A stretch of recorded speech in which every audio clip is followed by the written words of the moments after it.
Well, howdy. Today is, I think, the 7th of February, and as you can see, it's not raining. This is pretty amazing for this time of year, and it's warm enough that I can't even see my breath. So I'm just shocked that it's this warm. It's a little walkabout, just to show I'm getting a little bit low on wood.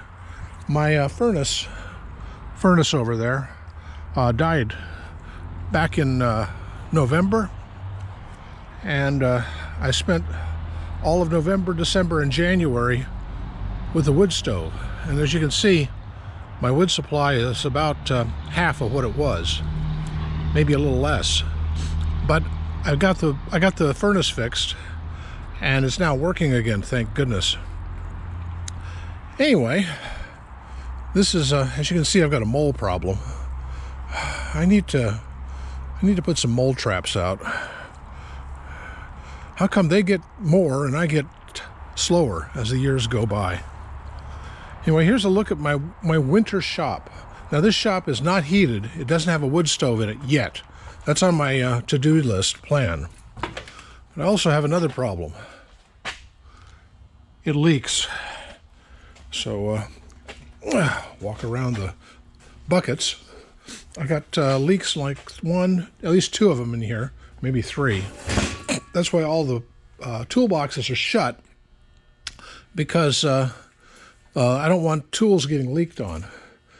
My lathe, this lathe at least in particular, is coated with some preservative oil, just so it doesn't rust all to hecking handbasket. I should have coated this chuck, dang it. Well, live and learn. I'll have to clean that off. What new things I've gotten? Well, found this anvil at a thrift store, so I figured, well, it was cheap, so I picked it up. Also picked up that heat gun right there. It was also cheap, and I liked it. This is something I picked up that's kind of unique. I don't know if you can see it, but that is for lacing a flat belt. If you had what's called a belt shaft shop, my grandfather had one where he had a hit or miss gas engine, and it was running a single shaft across the ceiling, and every machine had a belt going down to it. So I picked that up, and I thought, well, yeah, I know what this is. Well, over here, this is my mill, but here's a collection of my reloading dies. I've got so many actually, I have a lot of dies. My cousin has a whole lot more. But he and I have got to get together. We have a date for a casting party to make some more bullets. And this pot here is loaded. Let's see, this one I know is loaded for lead, and that one's for linotype. Matter of fact, have you ever heard of linotype? This is real linotype. Linotype is really hard to come by these days, but you can sort of mimic it. You put lead, tin, antimony, and/or arsenic in a pot. And for the antimony and tin, what you do is you add this stuff, solder. I got a small bucket full of it, and over here I got some stick solder. These are different molds I use. Some precast bullets that I picked up over some time. All of these need to be sized and lubed, or powder coated, one or the other. I've got, this is my array of finished bullets over here, mostly, and more dies. And, well, it's always a work in progress. These were tie downs for a previous mill I had. I sold it, and the guy I sold it to, he's real happy with it. He got it fixed up. I never could get the dang thing to work right. Well, anyway, this is an old, I picked this oak desk up at Goodwill for $1, literally $1. I mean, that's a heck of a desk for $1. It's what it is your standard oak desk of the government used to use all the time. And you may notice that the middle drawer is missing. That's because I took it out to fill this up. If you take a look, with extra posts, that's because this is where the other mill used to sit. hence the metal plate right here. Well, now it's my metrology station. This is a granite plate, and these are various metrology tools associated with, well, doing such things. You know, various measuring tools and the like. And that's for, well, you want to be precise. And this is a home shop. It's not really that precise, but I strive to make it as precise as I can. Oh, by the way, this is a Precision Matthews PM727V. It doesn't have a PTO on it. PTO, excuse me. What do you call it? I can't remember the term. The gizmo for doing it by digital readout. That's it, digital readout. But it's got everything else, and it works pretty well. This particular toolbox is loaded full of mill tools, mainly. That's chucks. More chucks up here. I've got chucks out the kazoo. I've got or collets of various kinds.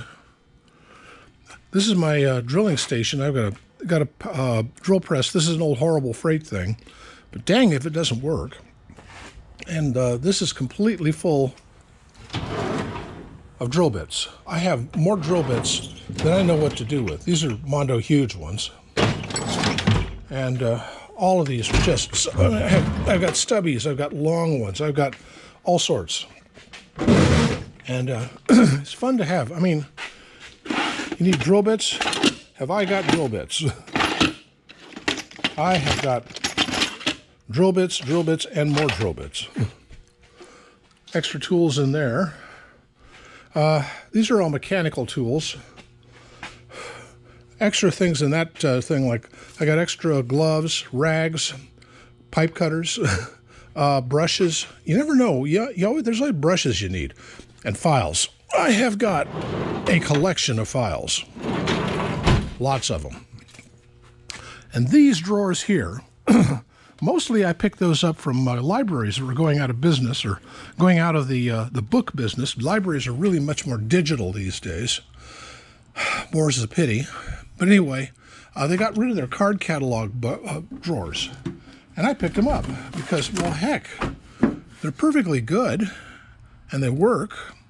So I've put them in here, and I've got things like springs and cable ties and finishing hardware and machine screws and bolts, lag bolts, square-headed bolts, set screws, lug bolts, Woodruff keys, hex cap screws, eye-hole screws, pneumatic fittings, brass fittings, bolts, pulleys, washers, weird assorted brackets, steel spacers, things like that. My cousin used to run a leather shop, so he had these drawers that he used for keeping different leather things in. I've taken out most of the leather stuff, and I put more hardware in there. And there's more in this thing up here. I think it was from like electronics parts used to come in that. Anyway, but as you can see, none of these drawers really match each other, but they all have labels on them, and most of them actually have what the label says they are inside.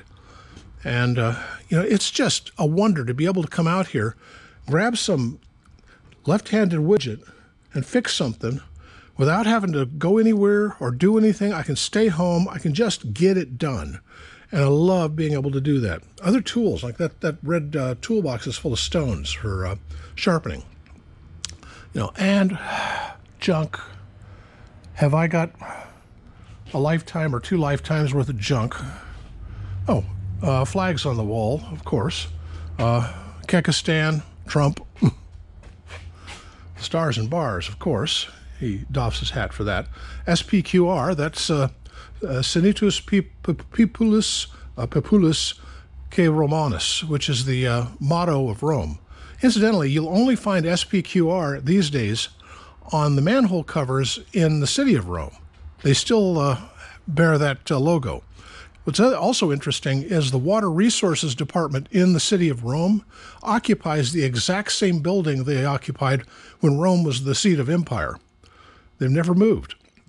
I mean, when something works, you just leave it there. A little trivia. Oh, and that That's the flag of Rhodesia. I had a Rhodesian girlfriend when I was in college for a while. That's another story. This is all lathe tools in this one. And this one is, well, tap wrenches, extra vices, well, all kinds of things. And then here we've got chisels. Parts washer. Picked this up cheap and restored it. I love having that. I've got drops of metal all over the place in these shelves over here and in that box. And my press. This press, well, I bought it for doing, mechanical stuff around the shop, but I found a much easier or interesting use for it, and that's for pressing out cakes of black powder. I'm using a little machined gizmo that was really made for pressing out hashish cakes for pot dealers, I guess. But I found it works like a champ for pressing out cakes for if you're going to kernel or corn black powder. And here we are back to my molds. I don't know. I just love molds, and I love older molds. I mean, like tools. Look at that. Isn't that just the coolest thing? Or that? Old ideals. And then I have a few of these things. This is an ancient, I don't even know what size that one is. It's a Civil War vintage. Ditto with this one. Isn't that kind of cool? And these, I know this came out of a Colt. I think this one did too. This one is made out of mild or iron, or maybe, I think it's iron. Yeah, this is made out of iron. Anyway, there's a look at my shop. Oh, this is my Dalton 1922 Lot 4 lathe that I've sort of restored. I ran out of, well, I'm missing one big piece of it right here. And to make it work, you may notice this wacky arrangement with a overhead belt on it. This thing is the motor holder for a South Bend lathe mounted upside down and backwards. I've got it sitting on this piece of wood, bolted there, sitting up in the air. There is a piece of metal underneath the top cover of this table that sticks out to the rear. You can see it right there. That piece of metal is being held down, and this bar that's on top is wedged onto it. This thing is free-floating, basically free-floating. And to tension it, you pull it back and put a hose clamp or wire on it to that piece of metal, and it works that way. I mean, it's just something I jury-rigged because I didn't have anything else. And it works. It just works. Anyway, that's what I usually do to keep myself off the streets.